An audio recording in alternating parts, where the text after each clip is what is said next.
In Haryana, the term was used Aya Ram, Gaya Ram. In Goa, I tend to use the term Aya D'Souza, Gaya D'Souza, or dare I say Aya Sardesai, Gaya Sardesai.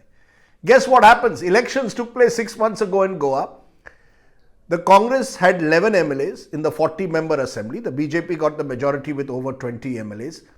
Out of those 11, today 8, including the former Chief Minister Digambar Kamat and the leader of the opposition of the Congress, Mr. Lobo, have decided that they are going to the BJP.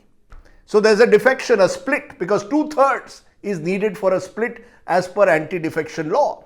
And that's the problem with Goa. When you have a small state, it's very easy to engineer defections.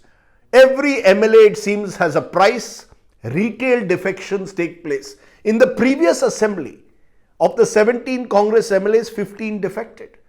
In fact, more than 30 of the MLAs in the previous assembly out of the 40 had switched parties at some stage in their political career. This is the state of my lovely state of Goa.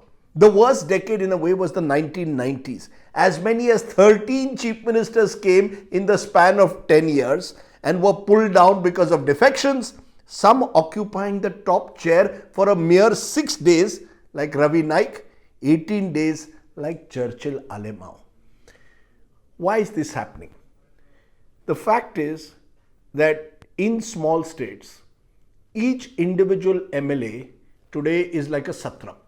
Each of them commands the loyalty of his or her workers, and they believe that they can shift from one party to the other without them getting affected in terms of their electability. The likes of Anastasia Babush Montserrat, lovely name, no? He is the MLA from Panjim. His wife Jennifer is from the neighboring constituency. And they've shifted several parties over the last 10 years, and yet the people of Goa seem to re-elect them.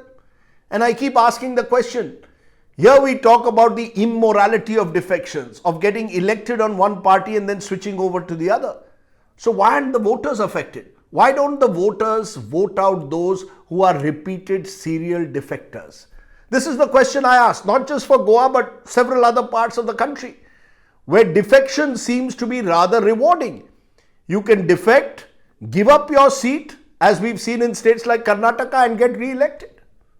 So we the people also have to ask ourselves, how are we going to stop this menace of defections? Maybe we need an anti-defection law amendment wherein you say that if you defect from one party to the other, you cannot hold an office of profit or be a minister for the next 10 years. Either way, for the Congress, I can only say it's another blow, another question mark over their credibility. So you've got Rahul Gandhi with his Bharat Jodo, and in Goa, we are typically seeing Congress Chhodo. Sad, because remember, all these Congress MLAs had vowed before a church, temple and a mosque in front of God that they would not defect before the elections. As it turned out, in Goa, even God is helpless in the face of political defections. Think about it. For more informative videos like this, keep watching India Today News Mo.